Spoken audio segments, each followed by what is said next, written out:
भरपूर प्रायश्चित का सुसमाचार। यूहन्ना रचित सुसमाचार अध्याय 13 वचन 1 से 17।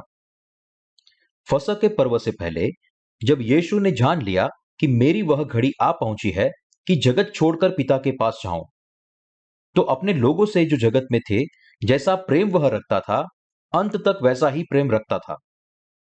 जब शैतान समौन के पुत्र यहूदा इस्करियोत के मन में यह डाल चुका था कि उसे पकड़वाए, तो भोजन के समय यीशु ने यह जानकर कि पिता ने सब कुछ मेरे हाथों में कर दिया है और मैं परमेश्वर के पास से आया हूं और परमेश्वर के पास जाता हूं, भोजन पर से उठकर अपने ऊपरी कपड़े उतार दिए और अंगोछा लेकर अपनी कमर बांधी। तब बर्तन में पानी भरकर चेलों के पांव धोने और जिस अंगोछे से उसकी कमर बांधी थी उसी से पोंछने लगा। जब वह समौन पतरस के पास आया, तब पतरस ने उससे कहा, हे प्रभु, क्या तू मेरे पांव धोता है? यीशु ने उसको उत्तर दिया, जो मैं करता हूं तू उसे अभी नहीं जानता, परंतु इसके बाद समझेगा। पतरस ने उसे कहा, तू मेरे पांव कभी न धोने पाएगा। यह सुनकर यीशु ने उससे कहा, यदि मैं तुझे न धोऊं तो मेरे साथ तेरा कुछ भी साजा नहीं। समौन पतरस ने उससे कहा, हे प्रभु, तो मेरे पांव ही नहीं वरन हाथ और सिर भी धो दे।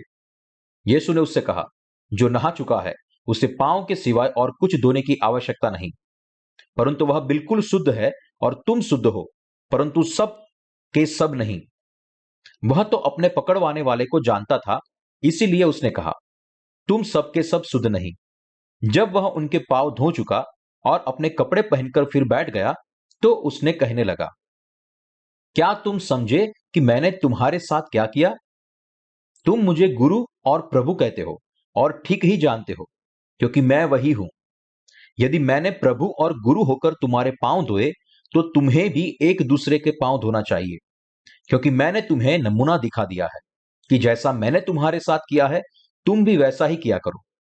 मैं तुमसे सच सच कहता हूं, दास अपने स्वामी से बड़ा नहीं और न भेजा हुआ अपने भेजने वाले से। तुम ये बातें जानते हो और यदि उन पर चलो तो धन्य हो। क्यों यीशु ने फसह के पर्व से पहले पतरस के पैर धोए? उसके पैर धोने से पहले यीशु ने कहा, तू उसे अभी नहीं जानता, परंतु इसके बाद समझेगा। पतरस यीशु के सारे चेलों में सबसे उत्तम था। उसने विश्वास किया कि यीशु परमेश्वर का पुत्र है और उसने गवाही दी कि यीशु ही मसीह था। जब यीशु ने उसके पैर धोए, तब निश्चित रूप से ऐसा करने का कोई कारण होगा। जब पतरस ने अपने विश्वास का अंगीकार किया कि यीशु ही मसीह है, तब उसका मतलब था कि अपने विश्वास किया कि यीशु ही उद्धार करता है, जो उसे सारे पापों से छुड़ाएगा। क्यों यीशु ने क्रूस पर चढ़ने से पहले चेलों के पैर धोए? क्योंकि वह जानता था कि वे उसके संपूर्ण उद्धार के बारे में जाने। क्यों उसने पतरस के पैर धोए? यीशु जानता था कि पतरस उसका 3 बार इनकार करेगा और भविष्य में भी पाप करना चालू रखेगा। यदि यीशु के स्वर्गारोहण के बाद पतरस के दिल में कोई भी पाप छूट जाता, तो वह मसीह के साथ एक नहीं हो पाया होता। लेकिन यीशु अपने सारे चेलों की दुर्बलता जानता था और वह नहीं चाहता था कि उनके पाप उसके और उसके चेलों के बीच में आए। इसलिए उसे उसको सिखाने की जरूरत थी कि उनके सारे अपराध पहले से ही धुल चुके हैं। इस कारण उसने अपने चेलों के पैर धोए। यीशु मरने से पहले और उनको छोड़ने से पहले सुनिश्चित करना चाहता था कि वे उसके बपतिस्मा के सुसमाचार और उनके जीवन भर के सारे पापों को प्रायश्चित के विश्वास में मजबूती से खड़े रहे। यूहन्ना अध्याय 13 यीशु ने अपने चेलों के लिए परिपूर्ण किए हुए संपूर्ण उद्धार के बारे में बताता है। जब यीशु उनके पैर धो रहा था, तब उसने उनको अपने बपतिस्मा के सुसमाचार के ज्ञान के बातें में कहा, जिसके जरिए सारे मनुष्य अपने अपराधों को धो पाए। भविष्य में शैतान के द्वारा धोखा मत खाना। मैंने यरदन नदी में अपने बपतिस्मा के साथ आपके सारे पापों को उठा लिया है और मैं क्रूस पर उनका न्याय भी ले लूंगा। उसके बाद मृत्यु में से पुनरुत्थान के द्वारा मैं आप सभी के लिए नए जन्म का उद्धार परिपूर्ण करूंगा। आपको सिखाने के लिए कि आपके भविष्य के पापों को भी मैंने उठा लिया है, आपको पाप के प्रायश्चित का मूल सुसमाचार सिखाने के लिए मैं अपने क्रूस पर चढ़ने से पहले तुम्हारे पैर धो रहा हूं। यह नया जन्म पाने का सुसमाचार का रहस्य है। आप सभी को यह करना चाहिए।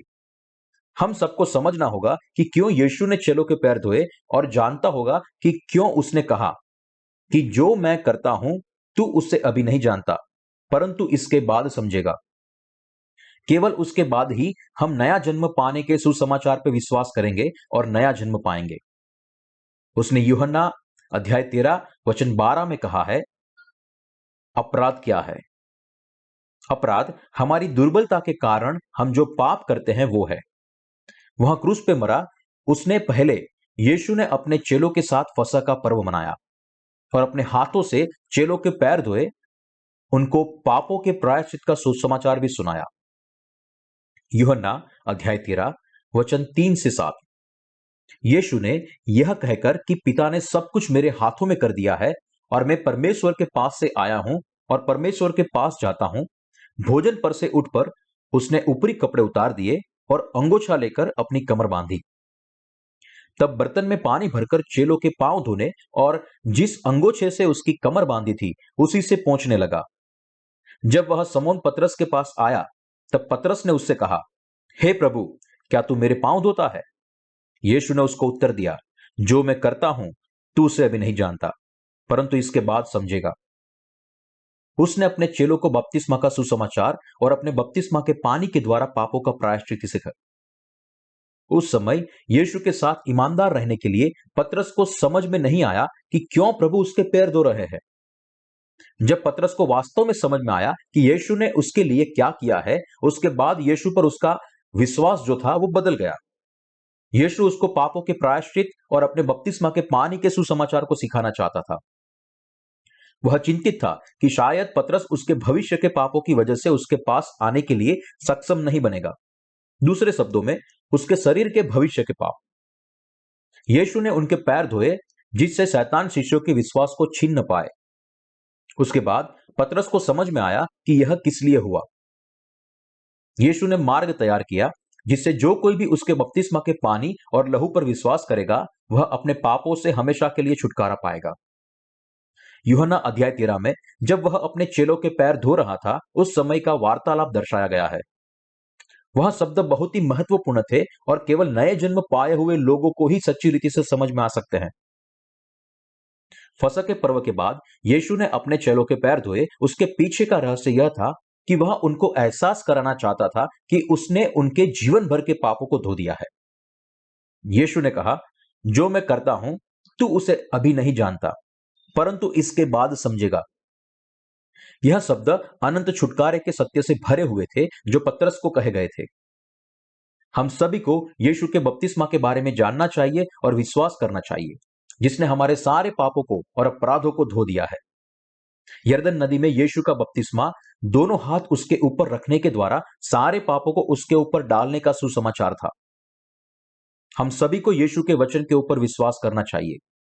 उसने अपने बपतिस्मा के द्वारा जगत के सारे पापों को उठा लिया और न्याय लेने के द्वारा और क्रूस पर मरने के द्वारा पापों की माफी पूरी हुई। यीशु ने सारे लोगों को पापों से छुटकारा देने के लिए बपतिस्मा लिया। हमारे जीवन भर के अपराधों का प्रायश्चित यीशु के बपतिस्मा और लहू के द्वारा संपूर्ण हुआ। धर्मियों के खिलाफ में शैतान का फंदा क्या है? शैतान धर्मियों को फिर से पाप में डालने के लिए छलने का प्रयास करता है। यीशु अच्छी रीति से जानता था कि उसने क्रूस पर चढ़ने, पुनरुत्थान और स्वर्गारोहण के बाद शैतान और झूठे प्रचारक आएंगे और चेलों को धोखा देने की कोशिश करेंगे। हम पतरस की गवाही के द्वारा देख सकते हैं कि तू जीवते परमेश्वर का पुत्र है। वह यीशु का विश्वास करता था, लेकिन फिर भी यीशु एक और बार पतरस के पाप के माफी का सुसमाचार याद दिलाना चाहते थे। वह सुसमाचार यीशु के बपतिस्मा का था, जिसके द्वारा उसने जगत के सारे पापों को उठा लिया। वह पतरस को, चेलों को और हमें, जो बाद में इस पृथ्वी पर आने वाले थे, उनको फिर से एक और बार सिखाना चाहता था। जो मैं करता हूं तू उसे अभी नहीं जानता, परंतु इसके बाद समझेगा। जब भी यीशु के चेलों ने पाप किया, तब शैतान ने उसे प्रलोभन और दोष देते हुए कहा कि देखो, यदि आप अभी भी पाप करेंगे तो आप कैसे कह पाएंगे कि आप पाप रहित हो? आपने अभी उद्धार नहीं पाया, आप केवल एक पापी हैं। इस प्रकार के दूषण को रोकने के लिए यीशु ने उनको कहा कि यीशु के बपतिस्मा पे उनके विश्वास ने उनके जीवन भर के, भूतकाल के, वर्तमान के और भविष्य के सारे पापों को धो दिया है। आप सब जानते हैं कि मैंने बपतिस्मा लिया है। यरदन में मुझे बपतिस्मा लेने की वजह थी कि आपके जीवन भर के पापों और मनुष्य जाति के मूल पाप दूर किए जाए। क्या आप समझते हैं कि मैंने क्यों बपतिस्मा लिया और क्रूस पर मैं क्यों मरा? उसने अपने बपतिस्मा के द्वारा उनके हर दिन के सारे पापों को उठा लिया था और वह क्रूस पर उनके लिए न्याय लेने वाला था। यह बताने के लिए यीशु ने चेलों के पैर धोए। अब यीशु के बपतिस्मा और लहू पे हमारे विश्वास की वजह से आपका और मेरा छुटकारा हुआ है, जिसने हमें हमारे पापों से माफी पाने के लिए सक्षम किया है। यीशु ने हमारे लिए बपतिस्मा लिया और क्रूस पर मरा। उसने अपने बपतिस्मा और लहू के द्वारा हमारे सारे पापों को साफ किया है। जो कोई भी पाप की माफी के सुसमाचार को जानेगा और विश्वास करेगा और जो सत्य पर विश्वास करेगा, वह पापों से छुटकारा पाएगा। उसके बाद नए जन्म पाए हुए लोगों को उद्धार पाने के बाद क्या करना चाहिए? उनको हर दिन अपने पापों को स्वीकार करना चाहिए और यीशु के बपतिस्मा और लहू के सुसमाचार, उनके सारे पापों को प्रायश्चित के सुसमाचार पर विश्वास करना चाहिए। पापों की माफी का सुसमाचार वह है जिसके द्वारा हम नया जन्म पाए हुए लोग अपने मन में प्रभावित होते हैं। केवल आपने फिर से पाप किया तो क्या उसका मतलब ऐसा है कि आप फिर से पापी बन गए? नहीं, यीशु ने हमारे सारे पापों को उठा लिया है। यह जानने के बाद हम फिर से पापी कैसे बन सकते हैं? यीशु का बपतिस्मा और क्रूस पर उसका लहू हमारे सारे पापों के प्रायश्चित का सुसमाचार था। कोई भी व्यक्ति इस पापों की माफी के मूल समाचार पे विश्वास करने से किसी भी प्रकार के अपवाद के बिना धर्मी व्यक्ति के रूप में नया जन्म पा सकता है। धर्मी फिर से कभी पापी नहीं बन सकता। क्यों धर्मी फिर से कभी पापी नहीं बनते? क्योंकि यीशु ने उनके जीवन भर के सारे पापों का प्रायश्चित पहले से ही कर दिया है। यदि आप पानी और आत्मा के द्वारा पापों की माफी के सुसमाचार पर विश्वास करते हैं, लेकिन हर दिन आपके अपराधों के कारण आपको ऐसा लगता है कि आप अभी भी पापी है, तो आपको यरदन नदी के पास जाना चाहिए, जहां यीशु ने हमारे सारे पापों को लेने के लिए बपतिस्मा लिया था। यदि पापों की माफी पाने के लिए आप पापी बनते हैं, तो यीशु को फिर से बपतिस्मा लेना पड़ेगा। आपको यीशु के बपतिस्मा के सुसमाचार के द्वारा अपने पापों की माफी पर विश्वास करना ही होगा। आपको दिमाग में रखने की जरूरत है कि यीशु ने अपने बपतिस्मा के द्वारा एक ही बार में हमेशा के लिए आपके सारे पापों को उठा लिया था। यीशु मसीह आपके उद्धार करता है, ऐसा आपका विश्वास होना बहुत जरूरी है। यीशु पर अपने उद्धारकर्ता के रूप में विश्वास करने का मतलब है कि आप यीशु के बपतिस्मा पे विश्वास करते हैं, जिसने आपके जीवन भर के सारे पापों को उठा लिया है। यदि आप सचमुच उसके बपतिस्मा, क्रूस, मृत्यु और पुनरुत्थान पर विश्वास करते हैं, तो फिर आप फिर से पापी कभी नहीं बन सकते। फिर आपने चाहे कितने भी पाप क्यों ना किए हो, आपने विश्वास के द्वारा अपने जीवन भर के सारे पापों को छुटकारा पाया है। यीशु मसीह ने भविष्य के पापों को भी धो दिया है और हमारी दुर्बलता के द्वारा हम जो भी पाप करते हैं उसको भी।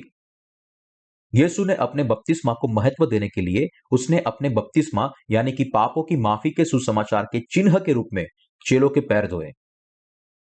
परमेश्वर का जगत के सारे पापों के लिए भरपूर प्रायश्चित और मनुष्य जाति के उद्धार के वायदे को पूरा करने के लिए यीशु मसीह ने बपतिस्मा लिया, क्रूस पर चढ़ा, पुनरुत्थित हुआ और स्वर्ग में गया।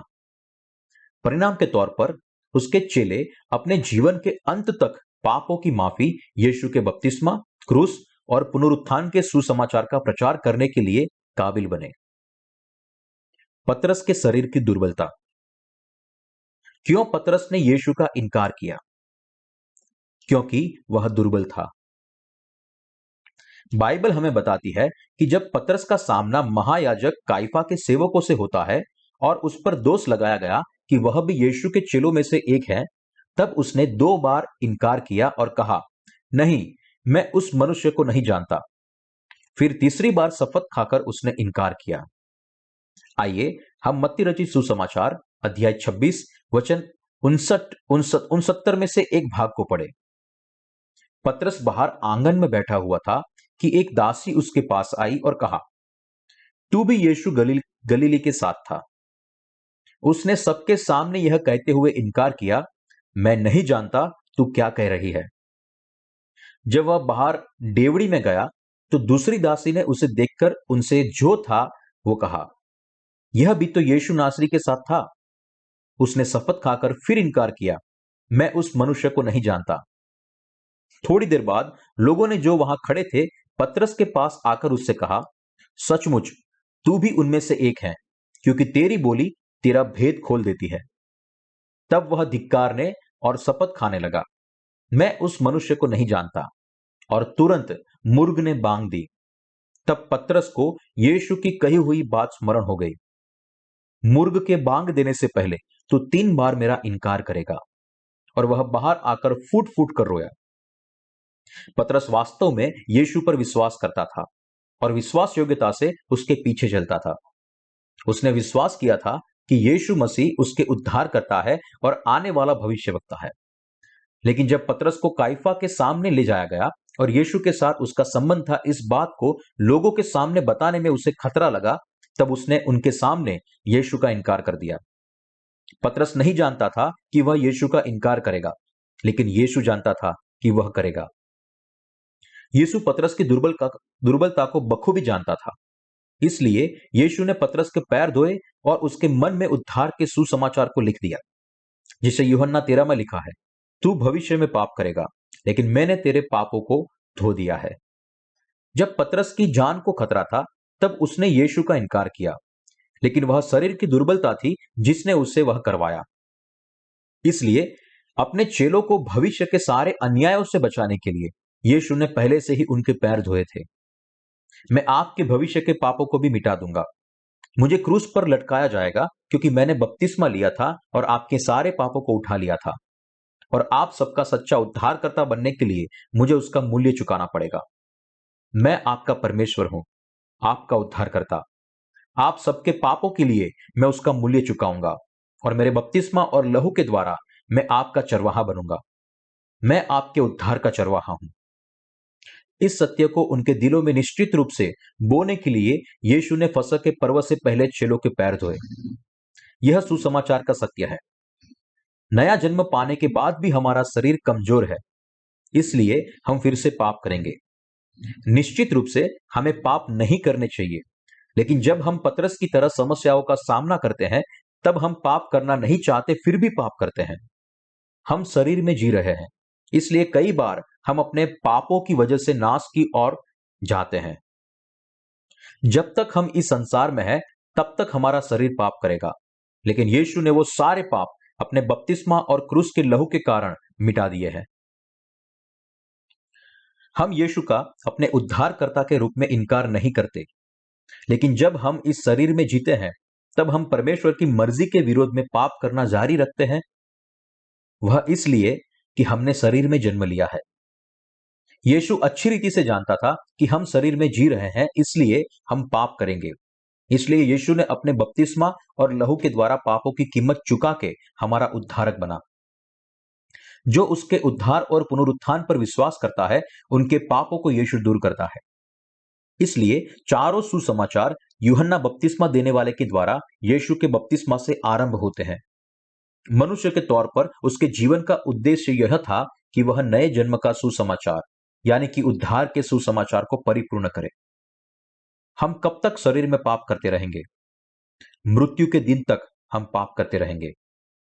जब पतरस ने मुर्ग के बांग देने से पहले 1 बार नहीं, 2 बार नहीं, लेकिन 3 बार यीशु का इनकार किया, तब उसका दिल कैसे टूट गया होगा।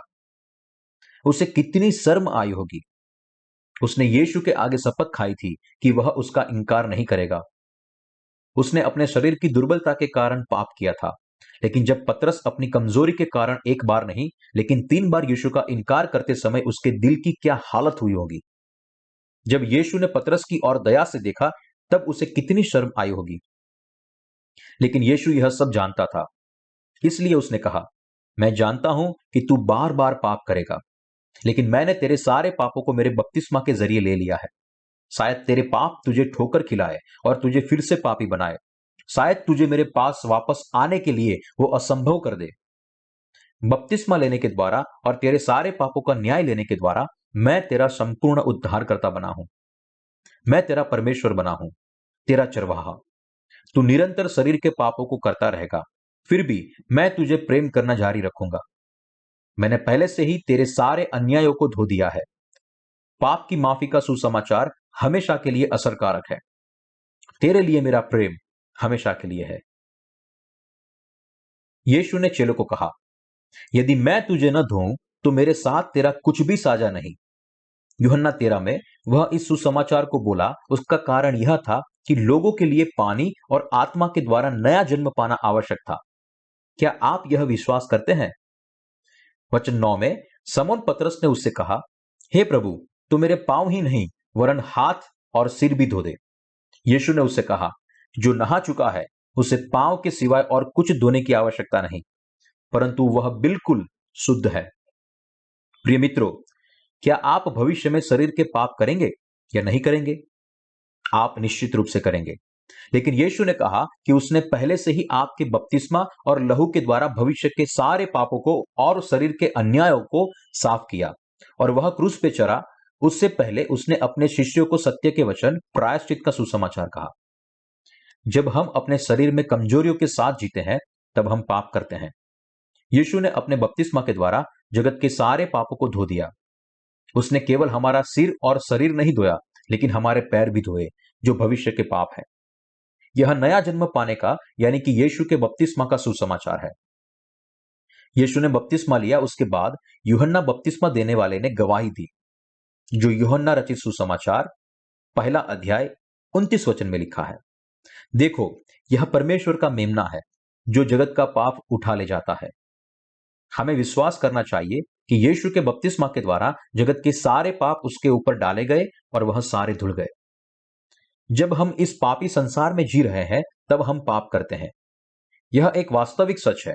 जब हमारे शरीर की दुर्बलता सतह पर आती है तब हमें अपने आप को याद दिलाना चाहिए कि यीशु ने माफी के सुसमाचार के द्वारा हमारे सारे पापों को धो दिया है और अपने लहू के द्वारा उसकी कीमत चुकाई है। हमें अपने दिल की गहराई से उसका धन्यवाद करना चाहिए। आइए हम विश्वास के द्वारा अंगीकार कि यीशु हमारा उद्धारकर्ता और परमेश्वर है। परमेश्वर की स्तुति हो। इस संसार में सारे लोग शरीर में पाप करते हैं। लोग अपने शरीर में निरंतर पाप करते हैं और उनके जीवन भर के पापों की वजह से उनकी मौत हो जाती है। लोगों के मन में छिपे बुरे विचार। मनुष्य को कौन शुद्ध करता है? कई प्रकार के पाप और बुरे विचार। मत्ती रचित सुसमाचार अध्याय 15 वचन 19 और 20 में यीशु कहता है, क्योंकि बुरे विचार, हत्या, परस्त्रीगमन, व्यभिचार, चोरी, झूठी गवाही और निंदा मन ही से निकलती है। यही है जो मनुष्य को अशुद्ध करती है। परंतु हाथ बिना धोए भोजन करना मनुष्य को अशुद्ध नहीं करता। मनुष्य के मन में नाना प्रकार के पाप उनको अशुद्ध करते हैं। प्रत्येक व्यक्ति को अपने दुष्ट स्वभाव को पहचानना चाहिए। हर एक मनुष्य के मन में क्या है? 12 प्रकार के पाप। हमें यह कहने के लिए सक्षम बनना चाहिए कि 12 प्रकार के पाप लोगों के मन में है। मेरे मन में है, वह सारे पाप है। बाइबल में जिन पापों के बारे में लिखा गया है वह 12 पाप मेरे अंदर है। हमें अंगीकार करना चाहिए कि हम पानी और आत्मा से नया जन्म पाए, उससे पहले पाप मूल स्वरूप में हमारे मन में था। हमें स्वीकार करना चाहिए कि हम परमेश्वर के सन्मुख में पापी है, लेकिन हम कई बार ऐसा नहीं करते। हम में से कई लोग बहाने बनाते हैं और कहते हैं कि मेरे मन में ऐसे विचार कभी नहीं थे, मैं केवल पल भर में ही भ्रमित हुआ हूं। लेकिन यीशु ने मनुष्य के लिए क्या कहा? उसने स्पष्ट रूप से कहा कि मनुष्य के मन में से जो कुछ भी निकलता है वह उसे अशुद्ध करता है। उसने हमें कहा कि लोगों के अंदर बुरे विचार है। आप क्या सोचते हो? आप अच्छे हैं कि बुरे हैं? क्या आप जानते हो कि सारे लोगों के अंदर बुरे विचार है? हां, सारे लोगों के विचार बुरे हैं। थोड़े साल पहले सियोल का एक बड़ा स्टोर अचानक ढह गया। जिन परिवारों ने अपने प्रियजनों को खोया था वे बहुत ही पीड़ा में थे, लेकिन कई लोग वहां पर दुखद दृश्य का आनंद उठाने आए थे। कुछ लोगों ने सोचा, कितने मरे होंगे? 200? नहीं, यह तो बहुत कम है। 300? शायद। अच्छा, लेकिन अगर मरने वाले की संख्या 1000 से भी ज्यादा होती तो देखने में बड़ा मजा आता। लोगों के हृदय इतने भी बुरे बन जाते हैं। हमें यह स्वीकार करना पड़ेगा, वह मरने वालों के लिए कितना अनुचित था। कुछ लोग आर्थिक रीति से बर्बाद हो गए थे। कुछ देखने वालों के अंदर सहानुभूति नहीं थी। यदि ज्यादा लोग मरे होते तो ज्यादा मजा आता। कैसा दृश्य था! यदि वह घटना लोगों से भरे एक बॉल पार्क में हुई होती, हजारों लोग मलबे के नीचे दब गए होते।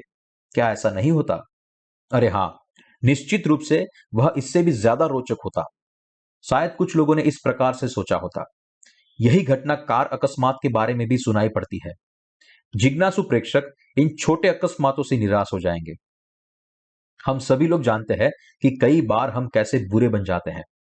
निश्चित रूप से हम ऐसे बुरे विचारों के बारे में नहीं बोलेंगे। कभी अगर हम ऐसे अकस्मातों को देखें, तब हम हमारी जीभ से सहानुभूति के शब्द बोलते हैं।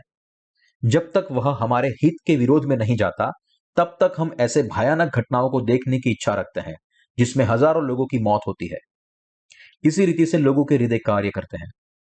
हम में से कई लोग नया जन्म पाने से पहले ऐसे ही थे। हर एक मनुष्य के मन में हत्या। क्यों हम पाप करते हैं? क्योंकि हमारे मन में बुरे विचार हैं। परमेश्वर ने कहा कि सारे व्यक्ति के मन के अंदर हत्या है, लेकिन कई लोग परमेश्वर के आगे इस बात का इनकार करते हैं और कहते हैं, आप कैसे ऐसा बोल सकते हैं?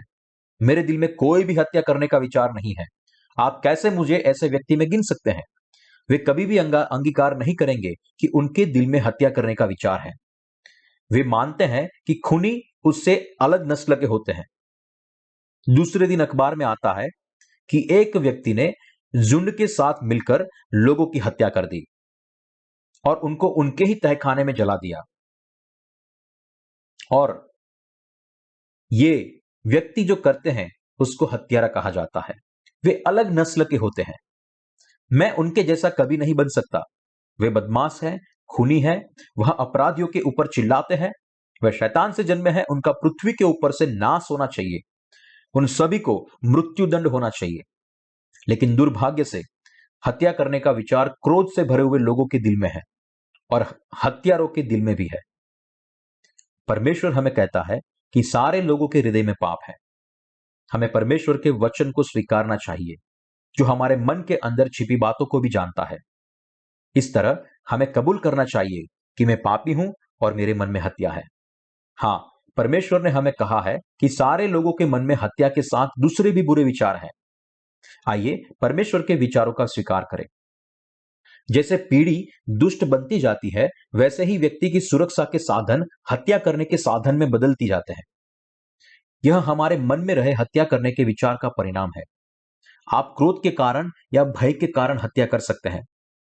मैं ऐसा नहीं कहता कि हम में से सारे लोग दूसरों की हत्या करते हैं, लेकिन हम अपने मन में ऐसा सोचते जरूर हैं। हम सब ने हमारे मन में बुरे विचारों के साथ जन्म लिया है। कुछ लोग सच में हत्या करने के द्वारा अंत करते हैं, इसलिए नहीं कि उन्होंने एक हत्यारे के रूप में जन्म लिया है, लेकिन इसलिए कि हम हत्यारे बनने में सक्षम हैं। परमेश्वर हमें कहता है कि हमारे मन में बुरे विचार और हत्या है। यही सत्य है। हम में से कोई भी इस सत्य से अपवाद रूप नहीं है। इसलिए हमारे लिए सच्चा रास्ता है परमेश्वर के वचनों को स्वीकारना और उसका पालन करना। हम इस जगत में पाप करते हैं क्योंकि हमारे मन में बुरे विचार हैं। हमारे मन में व्यभिचार है। परमेश्वर कहता है कि सारे लोगों के मन में व्यभिचार है। क्या आप इस बात से सहमत हैं? क्या आप कबूल करते हैं कि आपके मन में व्यभिचार है?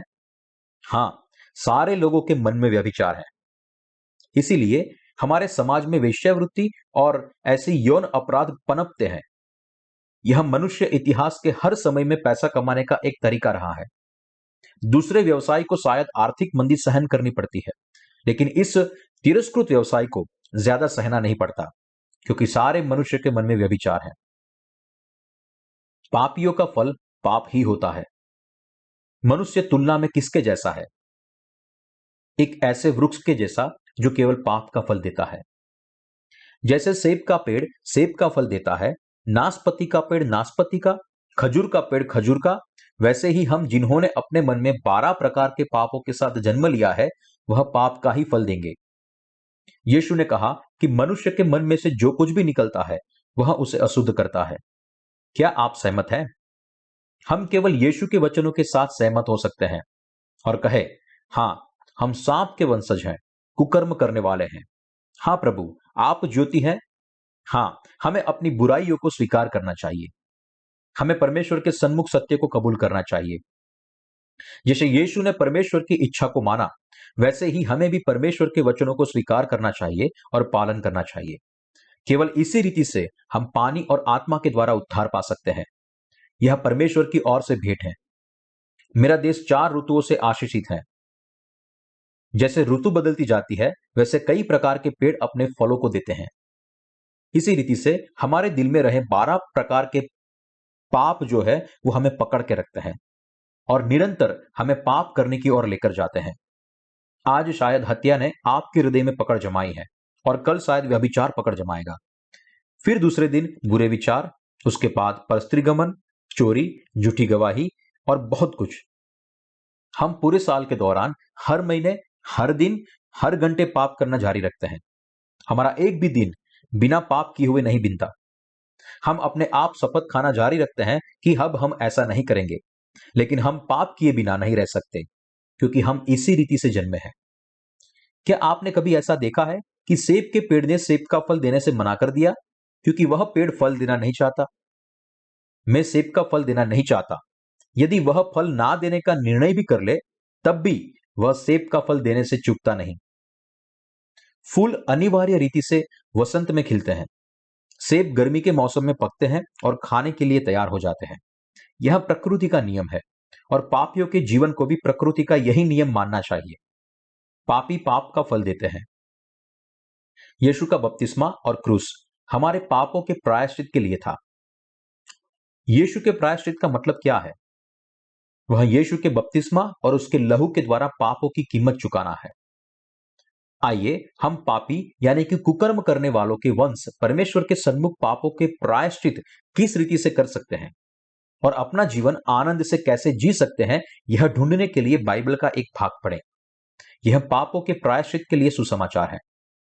लेवी व्यवस्था अध्याय 4 वचन 27 से 31 में कहा गया है, यदि साधारण लोगों में से कोई अज्ञानता से पाप करे, अर्थात कोई ऐसा काम जिसे यहोवा ने मना किया हो, करने के दोषी हो और उसका वह पाप उस पर प्रकट हो जाए, तो वह उस पाप के कारण एक निर्दोष बकरी बलिदान के लिए ले आए और वह अपना हाथ पाप बलि पशु के सिर पर रखे और होम बलि के स्थान पर पाप बलि पशु का बलिदान करे। और याजक उसके लहू में से अपनी उंगली से कुछ लेकर होम बलि की वेदी के सींगों पर लगाए और उसके बाद सब लहू को उसी वेदी के पाए पर उंडेल दे और वह उसकी सब चर्बी को मेल बलि पशु की चर्बी के समान अलग करे। तब याजक उसको वेदी पर यहोवा के निमित्त सुखदायक सुगंध के लिए जलाए और इस प्रकार याजक उसके लिए प्रायश्चित करे, तब उसे क्षमा मिलेगी। पुराने नियम के समय में लोग अपने पापों का प्रायश्चित किस रीति से करते थे?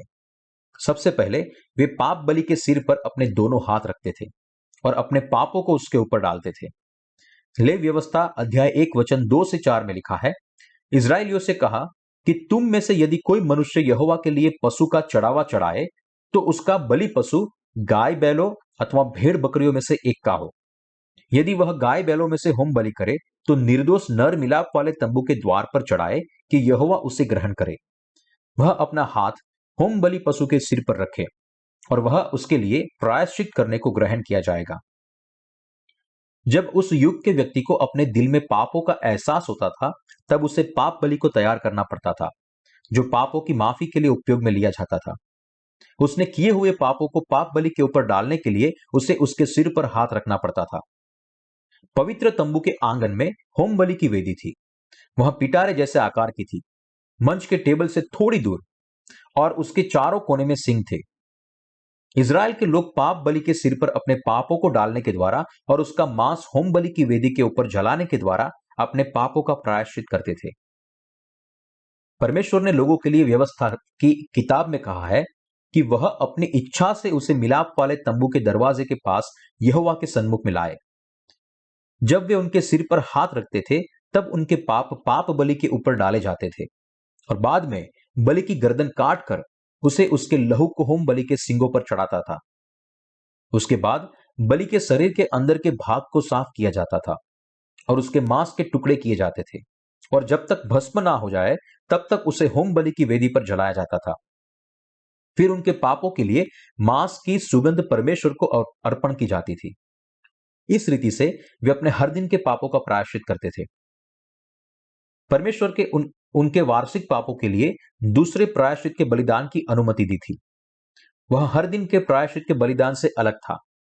उसमें सारे इजरायली लोगों के बदले में महायाजक अकेला ही पाप बलि पर अपने हाथों को रखता और वह दयासन की पूर्व में 7 बार लहू का छिड़काव करता। इसके साथ ही वह हर साल 7वें महीने के 10वें दिन इजराइल के लोगों के सामने जीवित बकरे के सिर पर हाथ रखता था। पुराने नियम की पाप बलि का प्रतीक कौन है? यीशु मसीह। अब आइए हम ढूंढते हैं कि नए नियम में बलिदान की पद्धति किस रीति से बदली और अनंत काल के परमेश्वर की प्रतिमा कैसे लगातार बनी रही। क्यों यीशु को क्रूस पर मरना पड़ा? यीशु ने इस संसार में ऐसा क्या गलत कर दिया था कि परमेश्वर ने अपने बेटे को क्रूस पर मरने दिया? किसने उसे क्रूस पर मरने के लिए दबाव किया? जब जगत के पापी अर्थात हम सब पाप में डूब गए, तब यीशु हमें बचाने के लिए इस जगत में आया। उसने यूहन्ना बपतिस्मा देने वाले से यरदन में बपतिस्मा लिया और मनुष्य जाति के बदले उसने क्रूस पर अपना न्याय ले लिया। जिस तरह यीशु ने बपतिस्मा लिया और जिस तरह यीशु ने क्रूस पर लहू बहाया, वह पुराने नियम के प्रायश्चित जैसा ही था। पाप बलि पर हाथ रखना और उसका रक्त बहाना। इस रीति से पुराने नियम में किया गया था। पापी अपना हाथ पाप बलि के ऊपर रखता और अपने पापों को अंगीकार करके कहता, प्रभु, मैंने पाप किया है, मैंने हत्या और व्यभिचार किया है। फिर उसके पाप बलि के ऊपर डाले जाते थे। जैसे पापी पाप बलि का गला काटता और परमेश्वर के आगे अर्पित करता, यीशु को भी उसी रीति से हम सभी के पापों के प्रायश्चित के लिए अर्पण किया गया था। यीशु ने हमें बचाने के लिए और अपने बलिदान के द्वारा हमारे सारे पापों को प्रायश्चित के लिए बपतिस्मा लिया और क्रूस पर अपना लहू बहाया। वास्तव में यीशु ने यह हमारे लिए किया। जब हम सोचते हैं कि लोगों के सारे पापों के लिए निर्दोष पशु की बलि चढ़ाने का क्या मतलब है, क्या वह पशु जानते थे कि पाप क्या है? पशु पापों को नहीं जानते थे, वे निर्दोष थे। जैसे वह पशु पूरी तरह निर्दोष थे, वैसे ही यीशु भी निर्दोष था। वह पवित्र परमेश्वर है, परमेश्वर का पुत्र, और उसने कभी भी पाप नहीं किया था। इसलिए उसने 30 साल की उम्र में यरदन में बपतिस्मा लेने के द्वारा हमारे सारे पापों को ले लिया। यीशु क्रूस पर मरा क्योंकि उसने हमारे पापों को उठा लिया था। मनुष्य जाति के पापों को धोकर उद्धार देने की उसकी सेवा थी। पाप के प्रायश्चित के सुसमाचार का आरंभ। क्यों यीशु ने यूहन्ना बपतिस्मा देने वाले से यरदन में बपतिस्मा लिया? सब धार्मिकता को पूरा करने के लिए। मत्ती अध्याय 3 वचन 13 से 15 में लिखा है, उस समय यीशु गलील से यरदन के किनारे यूहन्ना के पास उससे बपतिस्मा लेना आया। परंतु यूहन्ना यह कहकर उसे रोकने लगा, मुझे तो तेरे हाथों से बपतिस्मा लेने की आवश्यकता है और तू मेरे पास आया है। यीशु ने उसको यह उत्तर दिया, अब तो ऐसा ही होने दे, क्योंकि हमें इसी रीति से सब धार्मिकता को पूरा करना उचित है। तब उसने उसकी बात मान ली। हमें जानना चाहिए और समझना चाहिए कि यीशु ने 30 साल की उम्र में बपतिस्मा क्यों लिया। सारे लोगों के पापों के प्रायश्चित के लिए और परमेश्वर की धार्मिकता को पूरा करने के लिए यीशु ने बपतिस्मा लिया।